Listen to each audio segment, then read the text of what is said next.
Laird Kerr MacAlister squeezed his stallion's reins and bit his tongue to stop himself from yelling at the men on horses and on foot around him to pick up the pace. A pack of bloody turtles! 'Twas a possibility he might grind his teeth to nothing by the time he and his foster family arrived at Gavin's castle later on this afternoon.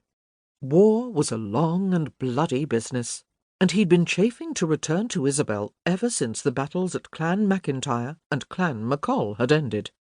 Fortunately, they'd overcome Castle MacIntyre without too much trouble, because so many MacIntyre warriors had been killed during the botched attack against Gavin's clan earlier in the year, and when Kerr and his allies, 6 strong lairds and 1,500 men, arrived at the MacColl castle, the clan pleaded mercy before the first arrow had loosed. The only death had been the execution of Laird Boyd MacColl, Deirdre's brother, and not because he was their enemy, but because he was the worst kind of degenerate who preyed on defenceless girls. He'd been hanged by his brother-in-law, who was now laird, before they'd even arrived. His clan did not mourn his passing. Kerr's only consolation was that Gavin was anxious to get back to Deirdre, and he didn't hide his frustration one bit.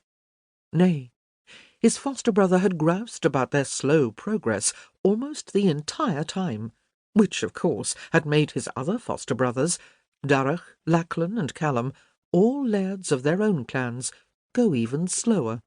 Or maybe it only seemed that way because Kerr itched to race back to Isobel's side. Winter would be upon them soon, and unless something changed, he would be back with Clan MacAlister in his castle, while Isobel stayed at hers.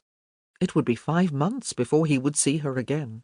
5 months of her possibly meeting someone else, and maybe even falling in love.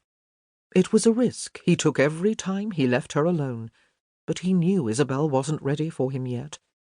Or maybe he wasn't ready for her.